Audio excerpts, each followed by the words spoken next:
Quer ver mais? Na Apple TV tem coisas que contam bastidores do futebol. Essas séries, como Até o Fim, por exemplo, do Real Madrid, como All or Nothing, do Tottenham, do City, tem outros. Contam bastidores do futebol. E essas histórias de bastidores do futebol, elas dão pra gente subsídio pra gente criar textos. Textos para gols, porque as histórias elas se repetem. Histórias de superação, histórias de atletas que se machucaram e voltaram e foram campeões, de vestiários em que ninguém se entendia e esse time foi campeão. São histórias, dessas histórias você pega lições de vida. E nós, narradores, a gente precisa trabalhar com isso.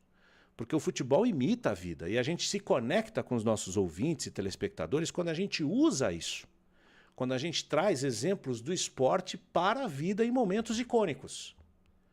Quando a gente consegue fazer isso, a gente se conecta com o ouvinte, a gente viraliza mais fácil, a gente alcança mais gente com a nossa voz. Então assistir esse tipo de coisa é muito importante. Santo Marcos. Pô, será que os mais jovens têm ideia do que foi o Marcos no Palmeiras? De quem foi Garrincha? Né? A Copa do Brasil foi outro dia aqui, ó, mas conta bastidores do São Paulo campeão, no Morumbi, Paris Saint-Germain, o 99 do Manchester United, um time icônico do Manchester United, de Alex Ferguson, o negro no futebol brasileiro, para que a gente entenda um pouquinho dessa relação do povo preto com o nosso futebol. Cara, tem mil coisas, ó. HBO Max, Capitães da América, a vida de 8 jogadores famosos profissionais, Carlos Bidiardo, que foi um dos maiores técnicos da história do futebol argentino. Um dia você vai narrar um jogo de um clube argentino. É importante você saber qual a contribuição desse cara para o futebol argentino. Você pode citar isso numa transmissão. Né? Ó, Fever Pitch. Esse aqui eu não vi, vou assistir.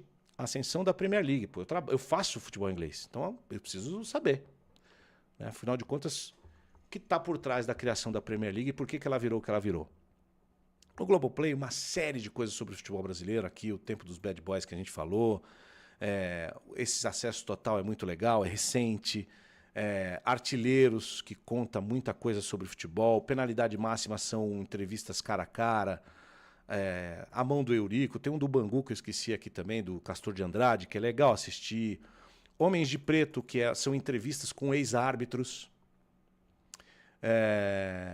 Sobre o Casagrande, sobre o Galvão, isso aí muita gente deve ter visto, os 5 títulos brasileiros, o título do Santos em 2002, no Campeonato Brasileiro em cima do Corinthians, os meninos da Vila, isso está tudo no Globoplay. Na Netflix tem coisas também muito legais, bastidores do pentacampeonato, os 4 títulos conquistados pelo Corinthians no Campeonato Brasileiro, também entrevistas aqui sobre o Campeonato Espanhol, por que ele tornou o que ele se tornou, essa série Tilandai que é maravilhosa do Sunderland, que tem muitas lições de vida ali. O Divino Baggio, a história de Roberto Baggio, afinal de contas, esse cara é só o cara que bateu o pênalti para fora, lá em 94? Não. Esse cara é um mágico do futebol italiano, um ídolo. Né? Campeões de Copa, são entrevistas. Higuita, quem foi René Higuita, cara? Goleiro fantástico, mas que é conhecido pela defesa do Escorpião. Ele foi muito mais do que isso. Né? Esse English Game aqui é fantástico, é uma série que conta o início do futebol, como o futebol desde o início foi uma luta de classes, e até hoje é uma luta de classes. E essa entrevista do Mourinho nessa série Playbook, que é muito legal, que ele fala como ele entrou no Futebol Clube do Porto e resgatou um clube que estava numa situação muito difícil, apartado do seu torcedor, e tornou esse Porto campeão da Europa em 2004, com a presença do Carlos Alberto e tudo mais. Então eu fiz essa lista, justamente, é uma lista, considero uma lista boa, né? Para dar para vocês um roteiro.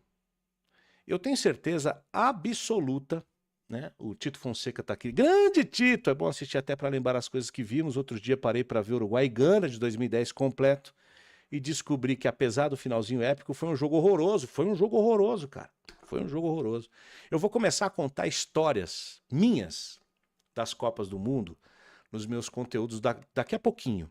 Né? Tá chegando perto da Copa do Mundo, então em breve a gente vai começar a contar essa história. Eu comecei a ver esse jogo no hotel que eu estava no hotel muito próximo da Praça Mandela, Tito, E, cara, o jogo tava tão ruim que eu aproveitei o jogo e fiz uma ligação de vídeo pro Brasil pra falar com a minha ex-mulher, na época. E eu tava comendo, cara. Eu peguei um refrigerante que era uma Coca-Cola. Não era Fanta uva, era uma Fanta deles lá. Que parecia com uva, mas não era. E uns Doritos diferentes. Eu adoro Doritos, é um salgadinho que eu gosto muito. E no meio do caminho. Ela morreu de rir, a Tatiana, na época. Eu fui comer a batata vendo o jogo e o salgadinho. E, cara, era extremamente apimentado. E eu tomei aquela porcaria daquele refrigerante ruim pra danar num gole só, porque eu tava parecendo um dragão que ia soltar labareda. De tão ruim que tava o jogo.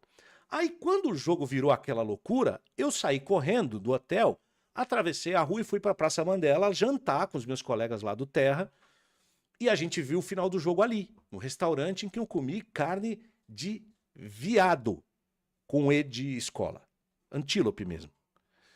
Então, essa é a minha história com Uruguai e Gana. Mas o jogo realmente foi muito ruim. E, aliás, a carne era muito boa, inclusive.